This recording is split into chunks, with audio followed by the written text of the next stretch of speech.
성령이 보호하시는 교회라는 제목으로 함께 말씀을 나누겠습니다. 고대 그리스 신화에 나오는 트로이 전쟁에 대해서 아마 다들 아실 것입니다. 트로이 전쟁은 10년 동안 지속이 되었습니다. 트로이 성이 있는데 이 성이 너무나도 견고해서 그리스 군사가 아무리 강력한 무기와 군사력을 동원해도 외부에서 그 어떠한 공격도 다 막아내는 끄떡없는 성이 트로이 성이었습니다. 성벽은 굉장히 견고했고 성문 역시 견고한 재질로 굳게 닫혀 있었습니다. 아무리 공격을 감행하고 반복해도 성문은 열리지 않았고 성벽은 무너지지 않았어요. 결국 이 그리스 군대는 정면 승부를 포기하고 하나의 계책을 씁니다.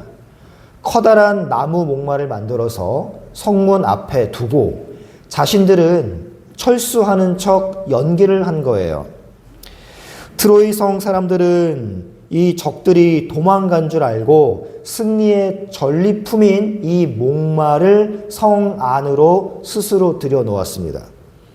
그러자 그날 밤 모두가 잠든 그 밤에 이 목마 안에 숨어 있었던 그리스 정예 군사들이 몰래 나왔습니다.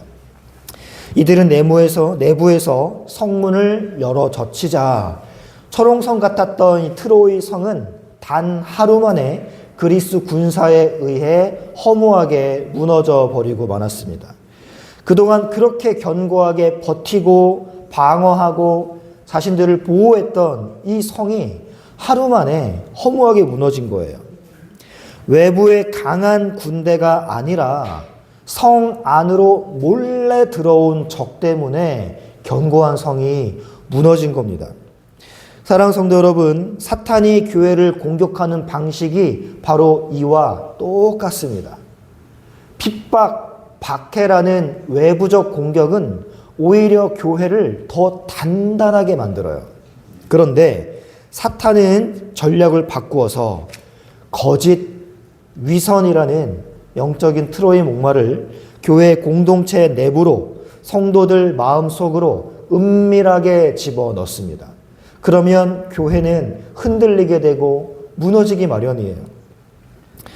스크루테이프라는 책이 있어요. 이 책은 삼촌뻘 되는 고참 악마가 스크루테이프라는 이름의 초보 악마 워무드에게 인간을 어떻게 타락시킬 수 있는지, 그리고 저 예수 그리스도라는 원수를 섬기는 이 교회 공동체를 어떻게 분열시킬 수 있는지 하나하나 차근차근 가르치는 편지 형식의 소설입니다. C.S. 루이스가 쓴 고전인데요. 그 책에서 이 고참 악마 스크루테이프가 이렇게 이야기합니다. 현재 우리의 편이 될 수 있는 가장 큰 동맹이 뭔지 아니? 그거는 고난이 아니야. 교회 그 자체다 라고 이야기합니다. 교회가 사탄과 동맹을 맺고 있다라고 이야기합니다. 굉장히 충격적인 진술이죠.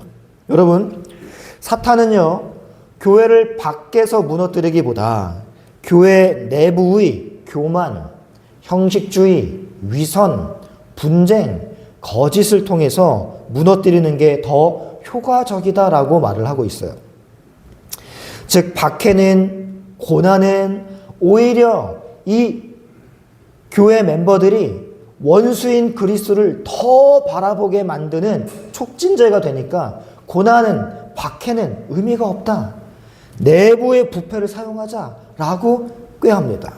내부의 부패는 공동체를 스스로 붕괴시키기 때문입니다. 그리고 또 이 스크루테이프가 이렇게도 편지를 썼어요. 만약에 너가 어떤 사람이 교회에 다니는 것을 끊게 만들 수 없다면, 원수로부터 등을 돌리게 만들 수 없다면 내가 하나 비법을 제시하지. 그거는 너의 그 고객이란 사탄이 찜해놓은 교회 멤버를 이야기하는 거예요. 너의 그 고객이 자기 취향에 맞는 교회만 찾아다니도록 만드는 거야. 그럼 그 사람은 내가 예수를 안 떠났으니 마음에 편안함이 있을 것이고 나는 신앙생활을 잘한다라고 마음의 결박을 풀 거야. 그런데 자기 취향의 교회만 맞게 찾아다니는 것만큼 그 사람을 망가뜨리는 것도 없단다라고 이야기합니다. 여러분, 여기서 사탄은요, 신앙 자체를 무너뜨리는 것, 외부 공격으로 힘들다라는 거 알고 있습니다. 아무리 건강에 악화를 주어도, 아무리 사건 사고를 일으켜도 이 사람의 신앙이 흔들리지 않는 거예요. 그러자 신앙을 소비자적 태도로 바꿔버립니다. 교회를 자기 취향에 맞게 옮겨다니게 하고, 교회에서 마음에 안 드는 사람이 있으면 등 돌리게 하고, 이렇게 내부에서 흔들리게 만드는 거예요. 여러분, 사탄의 목적은요, 결단코 개인의 불행이 아닙니다. 많은 사람들이 어떤 사고를 당했어요. 사탄이 나를 공격하는데 하나님이 나를 보호하셨다고 이렇게 생각을 많이 하잖아요. 건강이 악화됐습니다. 사탄아 물러가라 기도받으러 다니잖아요. 아니요. 사탄의 목적은요, 개인의 불행이 절대 아니에요. 사탄의 목적은 교회의 파멸입니다. 교회의 파멸.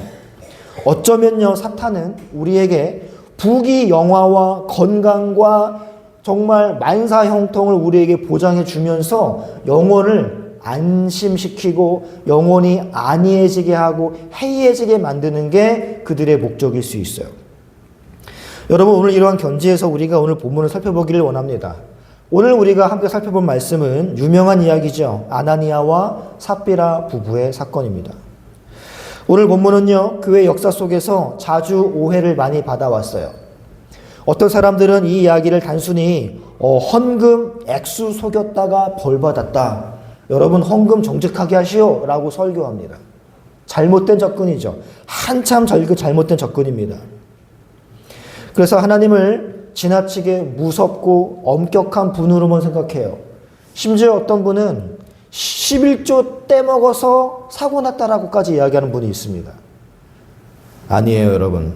하나님은 그렇게 치졸하고 쪼잔한 분이 아닙니다. 여러분, 오늘 우리 이 본문은요, 구속사의 흐름 속에서 이해해야 됩니다. 개인적인 취향에 맞게 헌금 이야기로 치부해서는 안 돼요. 거짓말했다고 하나님을 벌 주시는구나, 이렇게 생각하시면 안 됩니다. 구속사적 흐름에서 우리가 이해해야 돼요. 그러기 위해서는 본문의 위치가 매우 중요해요. 왜 아나니아와 삽비라 이야기가 여기에 들어있는가를 간파하셔야 됩니다. 여러분, 사도행전은 성령 강림 이후에 시작된 새 언약의 시대를 여는 기록한 책이에요. 오순절에 성령이 임하셨고 그 결과로 교회가 탄생했습니다. 그런데 성경은 단순히 교회가 탄생했다라는 사실만 말하지 않습니다. 성령께서 임하신 결과로 어떠한 공동체가 세워지는지를 매우 강조해서 보여주었죠. 우리가 지난 시간에 살펴봤잖아요. 그 누구도 자기 것이라 하는 자가 없더라. 여러분, 초대교회 성도들은 서로의 필요를, 자신의 것을 나누었습니다. 필요를 따라서 나누었어요. 자기 소유를 내 것이라고 주장하는 사람이 없었습니다. 핵심은 이거예요. 그들은 하나님께서 모든 것을 주신 분이다라는 걸 믿었기 때문에 자기 소유에 집착하지 않았어요. 모든 게 하나님의 것이라는 깨달음이 있었습니다. 이 모든 게 하나님의 것이다라는 깨달음이 있으니까 욕심이 사라지는 거예요. 그런데 유일하게 아나니아와 삽비라만 모든 게 하나님의 것이 아니라 여전히 내 거였어요. 그러니 앞에서 구브로 사람이 헌금을 할 때 교회가 칭찬하네? 자신도 그 칭찬 욕구가 생기는 거예요. 그런데 이 구브로 사람은 전 재산을 바쳤어요. 근데 나는 전 재산을 바치려 하니 아까운 거예요. 왜요? 하나님의 것이 아니라 내 거니까. 그런데 신앙적 칭찬을 받고 싶은 거예요. 이게 문제였던 것입니다. 여러분, 초대교회의 유무상통은 단순한 생활 방식이 아니라 성령의 역사였는데 이 성령의 역사를 받지 못하는 사람이 있었네요. 이게 아나니아와 삽비라예요. 이들에게 성령의 역사했다면 다른 사람과 마찬가지로 모든 게 하나님의 것입니다라는 고백과 함께 가난한 자들을 위하여서 내 것을 팔아 나누는 삶이 자연스레 나왔단 말입니다. 그런데 그게 안 됐던 것이죠. 바로 이 위치에 아나니아와 삽비라가 끼어 있는 거예요. 그러므로 오늘 이 본문은 우리가 단순히 개인 윤리적 차원에서 읽어서는 안 됩니다. 이 본문은 새롭게 세워진 교회가, 성령이 역사하시는 교회가 처음으로 사탄의 공격을 받고 있다는 사실을 보여주고 있어요. 여러분, 사내들인 공회의 협박을 받을 때 교회는요, 이게 사탄의 공격이다 라고 말하지 않았습니다. 그저 하나님 굽어 살펴보시옵소서, 담대히 전하게 하시옵소서 기도했어요. 그런데 교회 내부에서 많은 사람들이 성령 충만하여 유무상통하는데 이 부부만 하나님께 소유권이 있는 게 아니라 다 내 거다라고 고집하며 속이면서 교회에 갖다 바치는 겁니다. 그때 유일하게 사탄의 속임수다라고 이야기를 하고 있어요. 여러분, 아나니아와 삽비라의 죄는요, 돈 일부를 남겨둔 데 있지 않습니다. 결단코 그렇지 않아요. 결단코 전 재산을 팔지 않아서가 아니에요. 베드로는 분명히 말합니다. 땅이 그대로 있을 때에도 네 거야. 판 후에도 바치든 말든 네 마음이야. 여러분, 이게 문제가 아니었다는 거예요. 하나님은요, 그들에게 재산 전체를 바치라고 강요하지 않았습니다. 전체를 드리든 일부를 드리든 안 드리든 이건 그들의 자유예요. 문제는 다른 데 있습니다. 모든 걸 드린 것처럼 보이고 싶어 했어요. 사람들에게는 헌신된 신앙인으로 인정받고 싶었어요. 그런데 자신들의 욕심도 놓고 싶지 않았습니다. 다시 말해, 경건의 명예는 얻고 싶어요. 하지만 자기 사랑은 포기하지 못하는 겁니다. 자기 부인이 되지 못하고 있어요. 그래서 결국 거짓이 등장합니다. 그런데 여러분, 여기에서 베드로가 이 죄를 단순한 거짓말 정도로 다루지 않는다는 거예요. 베드로가 뭐라고 이야기합니까? 어찌하여 사탄이 내 마음에 가득하여 네가 주의 영을 속이냐, 성령을 속이냐라고 말합니다. 여러분, 거짓말하면 성령 속이는 거예요? 아니거든요. 우리 일상생활 속에서 많은 거짓말합니다. 많은 거짓말해요. 그러나 누군가의 거짓말을 보고 사탄이 네 마음에 가득했다, 성령을 속였다 라고 말하지 않습니다. 저도 아내에게 가끔 거짓말해요. 비상금 꼬물 쳐놓고 다 썼다라고 거짓말해요. 조금만 입금 시켜줘. 그게 성령 속이고 사탄이 마음에 가득한 거 아니란 말입니다. 근데 여러분, 베드로는 왜 이렇게까지 말을 할까요? 왜냐하면 지금 이 사건은 단순한 인간의 실수가 아니라 성령께서 세우시는 교회를 무너뜨리는 사탄의 공격으로 본 거예요. 베드로가. 그래서 여러분, 오늘 본문에는 두 존재가 선명하게 대립됩니다. 성령과 사탄이에요. 매우 중요한 두 대립입니다. 성경은 지금 교회 안에서 벌어지고 있는 이 일을 단순한 인간관계의 어떠한 거짓말 정도로 설명하지 않습니다. 영적 전쟁에서 바라보는 거예요. 더 주목해야 할 표현은요, 주의 영을 속였다라는 겁니다. 왜 하나님을 속였다라고 말하지 않았을까요? 왜 예수님을 속였다라고 말하지 않았을까요? 왜 굳이 성령을 속였다라고 말을 했을까요? 그 이유는 지금 사도행전 전체의 핵심이 바로 성령의 사역이기 때문이에요. 오순절 이후에 성령께서는 새 언약의 교회를 세우고 나가고 계십니다. 성령께서 사람들을 변화시키시고 자기 중심성, 이기적인 마음을 깨뜨리시고 이웃을 사랑하게 만드시고 하나님 나라 공동체를 이루어가고 계시는 과정 속에 있습니다. 그런데 아나니아와 삽비라는 그 공동체 중심에 거짓과 위선을 들고 온 거예요.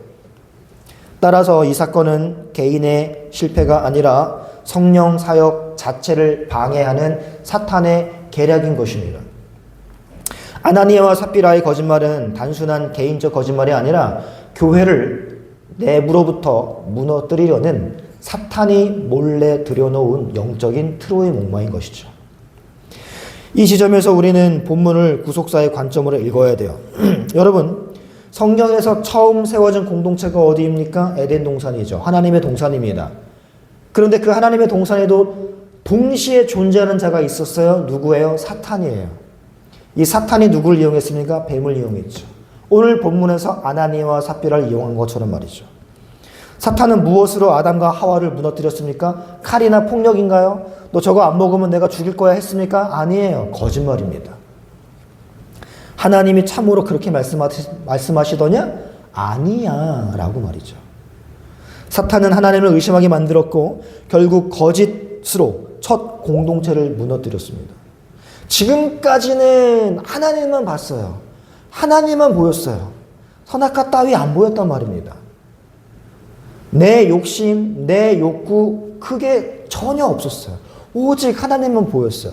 내 사탄이 충동질하자 그때부터 내가 보이는 거예요. 내가 그동안 저거 왜 안 먹었지? 사탄은 하나님을 의심하게 만들었습니다. 그래서 결국 거짓으로 첫 번째 공동체를 무너뜨렸어요. 그런데 사도행전에서도 동일한 구조로 사탄은 일하고 있습니다. 처음 세워지는 새 언약의 교회예요. 그 교회를 무너뜨리는 사탄이 있습니다. 그 도구가 되는 그것이 거짓이죠. 여기서 우리는 사탄의 전형적인 전략을 봅니다. 사탄은 시대마다 방법을 바꾸는 것처럼 보이지만 실제로 늘 같은 방식으로 역사해요. 교회 안에 거짓을 들여오고 위선을 심고 욕망을 부추깁니다. 이게 공동체를 무너뜨리는 효과적인 방법이니까요. 교회는요, 세상 밖에서만 공격받는 게 아닙니다. 오히려 세상 밖의 공격은 교회를 더 견고하게 만들 수 있어요. 교회는 언제나 내부로부터 공격받습니다. 그러면 쉽게 무너져요. 특별히 사탄은 경건의 외형 속에 숨은 거짓을 즐겨 사용합니다. 겉으로는 신앙인 것 같이 보이지만 실제로는 자기 영광을 구하는 마음, 하나님보다 사람의 칭찬을 더 사랑하는 마음, 헌신처럼 보이지만 사실은 자기 만족인 모습들, 이런 것 때문에 교회가 분열 생기는 거 아니에요? 여러분, 이 교회 저 교회 다녀봤지만 주방 봉사하다가 그렇게 상처 많이 받으세요. 주방 봉사하다가 헌신처럼 보이고 싶은데 내 뜻대로 안 되면 서로 막 욕하고 이간질하는 거예요. 헌신처럼 보이려고 어떤 분이 저 냉난방기인가요? 난로를 선물하셨어요. 제가 사역하던 교회에서. 왜냐하면 히터를 틀면 설교가 안 들려요. 왕 소리가 나가지고 너무 커서. 그러니까 설교 시간에 히터를 끈단 말입니다. 그럼 너무 추워요. 그러니까 한 성도가 저 난방기를 선물로 해주셨습니다. 그런데 어느 정도 날이 따뜻해졌어요? 저 난방기 없어도 버틸 수 있어요. 그걸 저걸 커버를 씌워가지고 한 곳에 저장을 하는데 내가 헌물한 거 안 썼다고 삐진 거예요. 여러분, 이런 게 헌신 속에 숨겨져 있는 자기 만족입니다. 사탄이 그런 틈을 통해서 교회를 흔들어요. 근데 여러분, 우리는 여기서 중요한 차이점을 발견해요. 첫사람 아담은 실패했습니다. 사탄이 거짓으로 그를 충동질할 때 그는 무너졌어요. 그래서 죄와 사망이 하나님의 공동체 안으로 침투해버렸습니다. 그런데 둘째 아담이신 예수 그리스도는 실패하지 않으셨습니다. 예수님께서는 광야에서 사탄의 시험을 받으셨지만 하나님의 말씀을 근거로 승리하셨어요. 십자가 앞에서도 끝까지 순종하셨고 마침내 사탄을 패배시켰습니다. 그리고 승천하신 후 성령을 보내셔서 교회를 세우셨습니다. 이제 교회는 더 이상 에덴의 아담처럼 홀로 서 있지 않아요. 교회는 승리하신 그리스도의 다스림 안에 있습니다. 그리고 오늘 본문 속 베드로의 모습을 보십시오. 그는 첫사람 아담처럼 침묵하지 않았습니다. 아담은 죄가 들어왔을 때 침묵했어요. 자기가 숨기려고 했습니다. 그러나 베드로는 죄를 분별했고 담대하게 책망했습니다. 하와가 먹었을 때 침묵했던 아담이 아니에요. 이제 두 번째, 세 번째 하와가 사탄에게 휘둘리고 있을 때 그때 눈 감아주는 게 아니라 권징하는 거예요. 이것이 바로 교회 직분의 중요성이에요. 직분자가 그래서 중요한 겁니다. 그리스도께서는 성령을 통하여 교회를 세우실 뿐만 아니라 직분자를 통하여 교회를 보존하십니다. 그리고 그 보존의 주요한 수단 가운데 하나가 권징이에요. 권징이에요. 오늘날 많은 사람들이 권징을 불편해하죠. 교회가 여기 하나뿐이냐 하고 나가버립니다. 권징을 하면 사랑이 없다고도 생각해요. 그러나 성경은 권징을 교회를 보존하시는 하나님의 수단으로 가르칩니다. 그래서 교회 멤버 수가 줄어들더라도 쫓아내야 할 멤버가 있다면 과감하게 쫓아내야 돼요. 왜냐하면 그 사람 때문에 교회 전체가 썩어갈 수 있단 말입니다. 죄를 방치하면 교회는 무너져요. 따라서 권징은요, 사람을 함부로 정죄하는 행위가 아니라 교회를 지키기 위한 영적인 싸움이에요. 그래서 아나니아와 삽비라의 죽음은 단순히 하나님이 화가 나서 사람을 즉시 죽이셨다라는 이야기가 아닙니다. 이 사건은 하나님께서 자기 교회를 얼마나 거룩하게 보존하기를 원하시는지를 보여주는 사건이에요. 아나니아와 삽비라가 지옥 갔다 천국 갔다 이거는 관심사가 아니에요. 특별히 여러분, 교회가 처음 세워지는 이 시점에서 하나님은 사탄의 공격을 결코 가볍게 다루지 않았습니다. 왜냐하면 교회는 성령께서 거하시는 전이기 때문에 그렇습니다. 놀라운 것은 본문이 여기서 끝나지 않는다는 거예요. 사탄이 공격했고 사탄의 도구가 죽임을 당했다로 끝나는 게 아니에요. 사도행전이 어떻게 이어집니까? 오늘 본문 마지막에 온 교회와 이 일을 듣는 사람들이 다 크게 두려워했다라고 이야기하고 마지막에 뭐라고 이야기합니까? 14절에 믿고 주께로 나오는 자가 많다. 남녀의 큰 무리다. 여러분, 이게 뭘 뜻할까요? 사탄은요, 교회를 무너뜨리려고 아나니아와 삽비를 활용해서 교회를 썩게 만들려고 했습니다. 교회를 무너뜨리려고 했어요. 근데 그 결과가 뭐냔 말이에요. 오히려 믿고 죽게 나오는 자가 더 많고 남녀의 큰 무리더라. 교회가 더 확장하는 겁니다. 교회가 무너진 게 아니라 교회가 더 흥왕했다라는 거예요. 이게 사도행전의 결말이에요. 늘 앞으로 살펴보겠지만 사탄은 계속해서 교회를 핍박하고 교회를 공격해요. 근데 그때마다 나오는 반복적인 후렴구가 뭐냐면 교회가 더 흥왕했다라는 말씀이 반복된단 말입니다. 이게 사도행전의 결말이에요. 항상. 그래서 오늘 본문이 성령께서 보호하시는 교회인 겁니다. 사탄은 끊임없이 공격합니다. 외부 핍박으로 공격하고 거짓으로 공격하고 멤버의 균열로 공격하고 위선으로 공격하고, 그러나 하나님은 언제나 자기 교회를 보존하십니다. 때로는 책망으로, 때로는 권징으로, 때로는 고난으로. 하나님은 교회를 더욱 순결하게 하시기 위해서, 더욱 강하게 하시기 위해서 늘 함께 하시고 떠나지 아니하시고 그 불꽃 같은 눈동자로 지켜보신다는 걸 기억하시기 바랍니다. 오늘날 우리는 교회의 약화를 많이 마주합니다. 교회가 세속화가 많이 돼요. 타락한 교회도 많이 있습니다. 정치 때문에 싸우는 교회도 많이 있습니다. 그러나 우리는 여기서 한 가지 반드시 기억해야 됩니다. 교회의 미래는 그 어떠한 것에도 달려있지 않아요. 시대정신도 아니고 인간의 능력이나 리더십도 아닙니다. 카리스마도 아니에요. 교회의 미래는 언제나 성령께 달려있다는 걸 기억하시기 바랍니다. 성령께서 교회를 붙드시는 한 교회는 절대 무너지지 않습니다. 그리스도께서 교회의 머리가 되시는 한 교회는 반드시 보존됩니다.